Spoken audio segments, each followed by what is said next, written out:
গ্রামীণ ব্যাংকের ৬০০ কোটি টাকার কর থেকে মাফ করা হয়েছে। শুধু তাই না, আগামী ৫ বছরের কর মওকুফ করা হয়েছে। আমার প্রশ্ন হলো, গ্রামীণ ব্যাংকের কর যদি দ্বিগুণ করা হতো মাফ না করে, মানে যেটা আছে সেটা তো চলবেই, আবার দ্বিগুণ করা হতো, তাহলে কেমন লাগতো? সেইখানে মানে কর দ্বিগুণ না, কর যেটা ছিল সেটাও বাদ দিয়ে দিল। আমার প্রশ্ন হলো, গ্রামীণ ব্যাংকের কর দ্বিগুণ করলে যেমন খারাপ লাগতো, তেমনি নাগরিকদের উপর যে কর সেটা দ্বিগুণ করলে কি খারাপ লাগে না? গ্রামীণ ব্যাংকের কর মাফ করে দিলেন আর জনগণের কর দ্বিগুণ করে দিলেন। কি কি অজুহাতে আপনাদের টাকা বেশি লাগছে, এটা আমাদেরকে একটা জবাব দিবেন আপনারা। যে আপনারা বিগত সরকার যেটা ছিল তার থেকে কি কি এক্সট্রা ভ্যালু অ্যাড করতে চান নাগরিকদের সেবায়, তাই না? আপনি যখন আমার কাছ থেকে 10 টাকার চা 12 টাকা নেবেন, তখন আমাকে বলতে হবে না যে আপনি দুধের মান একটু বৃদ্ধি করেছেন, চায়ের লিকার একটু বৃদ্ধি করেছেন। তো আপনি যদি সেটা বৃদ্ধি না করেন, তাহলে তো আমার কাছ থেকে 10 টাকার জায়গায় 12 টাকা নিতে পারবেন না। তাহলে আপনি আমাকে কোন নাগরিক সুবিধা বেশি দিয়ে বিনিময়ে আমার কাছ থেকে এটা চাচ্ছেন? এখন পর্যন্ত ভ্যাট এবং কর বিষয়ে যে কর্মকর্তারা জড়িত আছে তারা কিভাবে কাজ করে আমরা জানি না। একটা কোম্পানি নির্দিষ্ট পরিমাণ পণ্য উৎপাদন করে, তার উপরে ভ্যাট নির্ধারণ হয়, সেই ভ্যাটের টাকা পুরোটা সরকার পায় না। কি করে? ভ্যাট কর্মকর্তা, কর কর্মকর্তা, তারা ওই কোম্পানির সঙ্গে একটা লিয়াজু করে যে আপনার অর্ধেক টাকা দেওয়া লাগবে না, আপনি আমাকে মানে এত পার্সেন্ট কমিশন দেন, যতটুকু মাপ করো তার উপর 10% 15% কমিশন দেন। এগুলো একবার কমন একটা প্র্যাকটিস, এই যে কর কালেকশনে, ভ্যাট কালেকশনে। তাহলে সরকার এগুলো দুর্নীতি নিয়ন্ত্রণ করে তো আয় বাড়াতে পারতো, তাই না?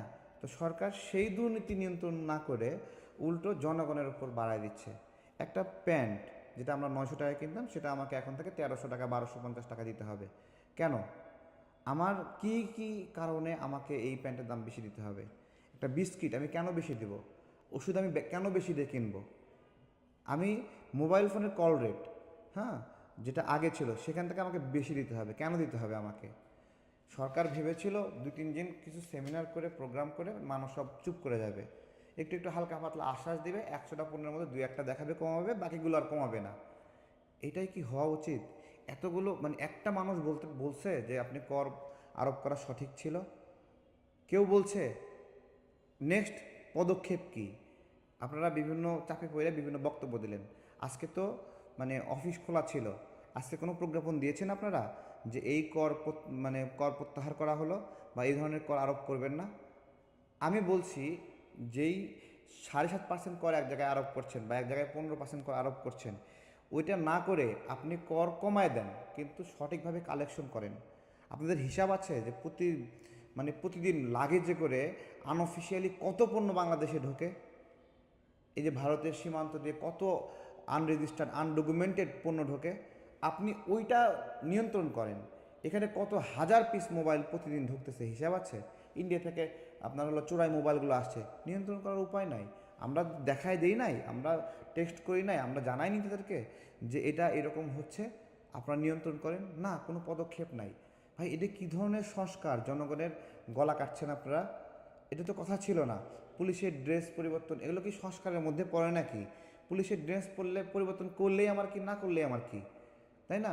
আপনি একটা নিয়মে সংস্কার করেন যে পুলিশ একটা অভিযোগ দিতে গেলে অভিযোগ দিতে বাধ্য, একটা মামলা দিতে গেলে মামলা দিতে বাধ্য। একটা মামলা দিতে গেলে পুলিশ মানে একটা ইনচার্জ, তার উপরে কর্মকর্তা, ডিসি, এসি, ডিআইজি সবাইকে অবগত করতে হয় আমি এই মামলা নিব কি না, তাই না? তাহলে আপনি এই জায়গায় এখানে সংস্কার করতে পারবেন না? এখানে করতে না পেরে পুলিশের ড্রেস পরিবর্তন করাবেন, মানে যা কিছু আই ওয়াশ করা যায় সেগুলো পরিবর্তন, তাই তো? আমরা এত কিছু বুঝি না এই করের বিষয়ে, আমরা প্রতিদিন কথা বলে যাব। এই রক্তচোষা সিদ্ধান্ত আমরা এটা বাস্তবায়ন করতে দেব না, স্পষ্ট কথা।